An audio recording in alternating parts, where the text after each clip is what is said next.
Magic life with ഉഷാദേവിയിലേക്ക് എല്ലാവർക്കും സ്വാഗതം.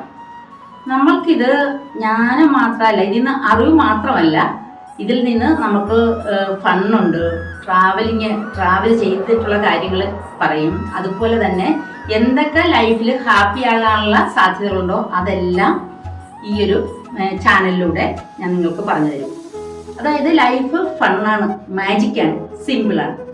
അപ്പോൾ നിങ്ങൾക്ക് ചാനൽ ഇഷ്ടപ്പെടുകയാണെങ്കിൽ നിങ്ങളൊന്ന് സബ്സ്ക്രൈബ് ചെയ്യുക, കൂടാതെ ഒന്ന് കമൻറ്റ് ചെയ്യുക, ഷെയർ ചെയ്യുക. അപ്പം നമുക്ക് കഴിഞ്ഞ ചാനലിൽ മെഡിറ്റേഷൻ്റെ ഒരു ബേസിക് റൂൾസ് ആണ് പറഞ്ഞത്. ആ മെഡിറ്റേഷൻ എങ്ങനെ ചെയ്യാന്നുള്ളതാണ് പറയുന്നത്. കാരണം അതിൻ്റെ അകത്ത് പറഞ്ഞിരുന്നു, കയ്യെ ചിന്മുദ്രയിൽ വെക്കുക, ചിന്മുദ്ര ദൈവവും ഞാനും ഒന്നാകാനുള്ളതാണ്. അതുപോലെ തന്നെ നട്ടെല്ല് നിവർത്തിയിരിക്കുക. അത് ജസ്റ്റ് ഒന്ന് ഞാൻ കാണിച്ചു തരാം. നമ്മൾ ചിന്മുദ്രയിൽ ഇരിക്കുക, നട്ടെല്ല് നിവർത്തി വയ്ക്കുക, കണ്ണുകൾ പതിയെ ക്ലോസ് ചെയ്യുക. കണ്ണുകൾ തുറന്നു വെക്കുമ്പോൾ നമ്മൾ പുറത്തുള്ള കാഴ്ച കണ്ടിട്ട് അവിടെ ഏകാഗ്രതയും ശ്രദ്ധയും വിട്ടുപോകാനുള്ള സാധ്യതയും.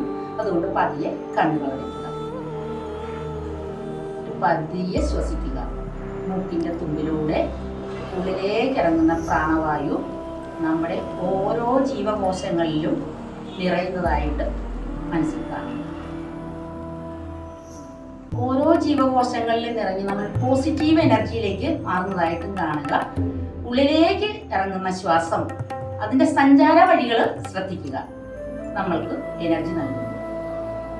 പതിയെ പുറത്തേക്ക്, മൂക്കിലൂടെ തന്നെയാണ് ശ്വാസം വിടേണ്ടത്. മൂക്കിലൂടെ പതിയെ പുറത്തേക്ക് ശ്വാസം.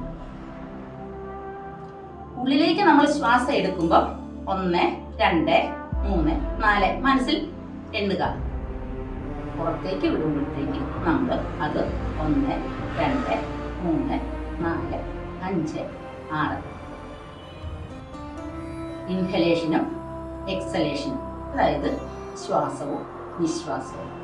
പുറത്തേക്ക് പോകുന്ന ഓരോ ശ്വാസവും നമ്മുടെ ദുഃഖങ്ങളും സങ്കടങ്ങളും നമ്മുടെ സാമ്പത്തിക പ്രശ്നങ്ങളും എല്ലാം നിറഞ്ഞ കറുത്തിരുണ്ട പുകയായിട്ട് പുറത്തേക്ക് പോകുന്നതായിട്ടും നമ്മളവിടെ റിലാക്സ് ചെയ്യുന്നതായിട്ടും മനസ്സിലാക്കാം. ഈ ശ്വാസങ്ങൾ, നമ്മുടെ ഉള്ളിലേക്ക് ഇറങ്ങുന്ന ശ്വാസം നമ്മുടെ നട്ടെല്ലിൻ്റെ സുഷുമ്ന നാഡിയിലുള്ള 7 നമ്മളുടെ ചക്രങ്ങളുണ്ട്. ഈ ചക്രങ്ങളിലൂടെ എങ്ങനെയാണ് നമ്മളിലേക്ക് എനർജി നൽകുന്നത് എന്നുള്ളത് അടുത്ത ക്ലാസ്സിൽ ഞാൻ പറഞ്ഞുതരാം.